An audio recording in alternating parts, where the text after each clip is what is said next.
Leo nataka niwape mbinu ya kukabiliana na viongozi wabadhirifu katika mifumo inayotawala kwenye serikali, ikiwemo na watendaji wa serikali wale wabadhirifu waonevu.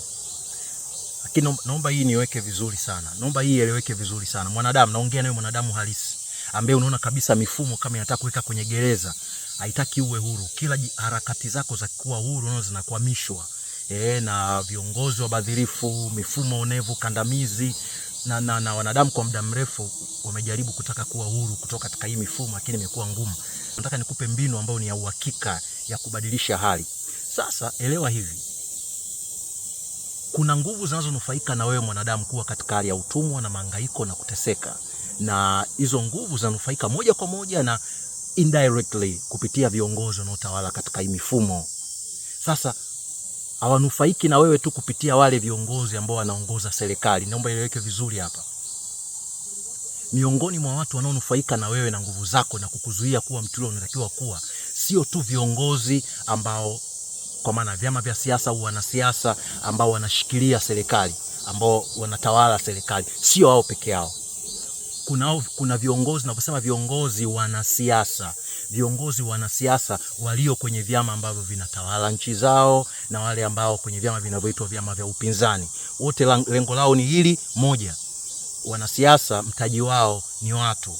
Sio hasa kwa ajili yako, ni kwa ajili yao. Hiyo lazima ulielewe hilo. Huo ndo mtazamo wa jumla. Siasa inatumika kufyonza nguvu yako. Ingawa humo ndani pia wako watu halisi. Hili somo jingine pia. Lakini hao watu halisi wamemezwa na mfumo wa jumla. Mfumo wa jumla wa kisiasa upo kwa ajili ya kumtumia huyu mwanadamu. Kwa hiyo wewe unavyokuwa shabiki, unavyoshabikia, kiuhalisia sio kwa ajili yako, ni kwa ajili yake yule unayemshabikia. Nisikilize vizuri. Sio vibaya kumpa nguvu binadamu mwingine ambaye anakuletea manufaa, lakini hao ni watu ambao furaha yao ni kukutumia wewe. Yaani nguvu yake ni kwamba nina watu wengi, nakubalika sana. It's not all about you. Sio hasa kuhusu wewe. Hilo lazima ulielewe la kwanza. Na jambo la pili, sio tu hii mifumo, sio tu wanasiasa, mpaka viongozi wa kidini wengi wanatumika kinyume chako. Viongozi wa kidini na baadhi ya viongozi kwenye mifumo ya kijamii. Kwa hiyo hao ni watu ambao wananufaika na wewe unapokuwa kwenye mahangaiko. Sasa sikia, hilo sio tatizo. Namna gani tunakabiliana nao? Namna gani tunabadilisha hii mifumo kwenye nchi?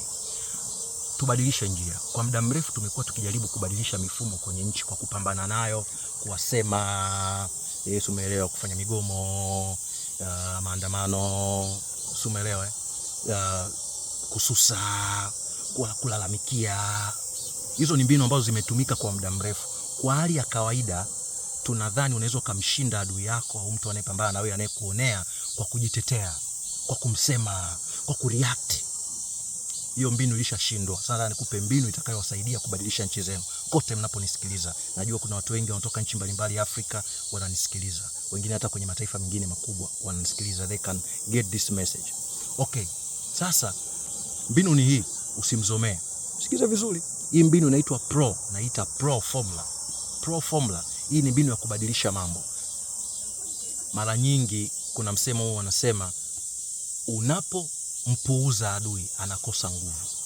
Yaani hii mifumo inafurahia drama. Yaani hizo drama ambazo nyewe mnapiga kelele, mnalalamika, hivi au mnawashabikia huyu upande wa huyu upande wa yule, ndio mnawapa nguvu. Sasa the real soul, wale ambao wanaweza kanielewa, hii ni njia itawasaidia. Badala ya kuwazomea, si kuwashabikia au kuwa upande wa huyu na huyu, anzeni kuwashangaa.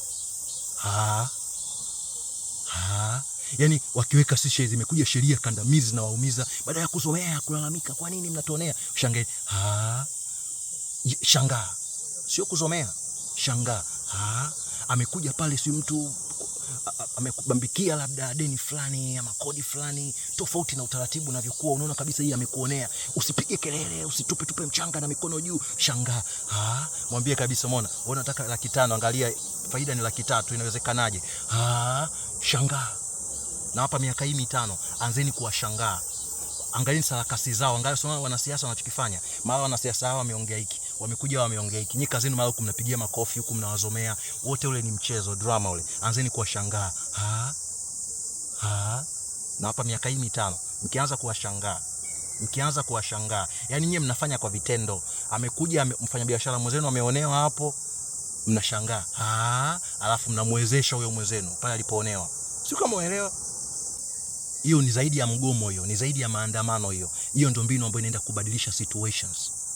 Sio kama hiyo ndio mbinu inaweza kubadilisha hali. Ni kama haina maana hivi, ni kama ni ya kipuuzi, unakuwa kama bwege, kama mtu ambaye una hasira, ni kama ujali, lakini ndio mbinu yenye mamlaka na nguvu kubwa ya kubadilisha situations. Sio kujaribu kupingana na hali. Shangaa tu, washangaeni. Hata kuna wengine ni wasaliti miongoni mwa wanadamu kati yenu, wako ambao pia na wenyewe wanatumika kuwazuia msiwe huru. Kwa hiyo mkiona miongoni mwenu yuko ambaye naye anafanya namna kuwazuia ninyi pia wenyewe, yani anawahujumu wenyewe, mnamshangaa. Anza kushangaa. Narcissistic people wanakuzunguka kwenye maisha yako, wanakuja na kufanyia drama, wanataka kukumanipulate. Hiyo ndo mbinu mpya nawapa, hiyo ya kubadilisha hali. Na hapa miaka hii 5 tu. Hiyo mbinu ambayo umeitumia naoisema hiyo ya kupinga na nini, hiyo inaitwa anti. Sasa anti haijatufikisha mahali. Okay, imetusaidia, imetusogeza, lakini haiwezi kukupeleka kwenye uhuru, kwa na kupeleka kwenye pro. Mbinu ambayo nimekupa ni pro method.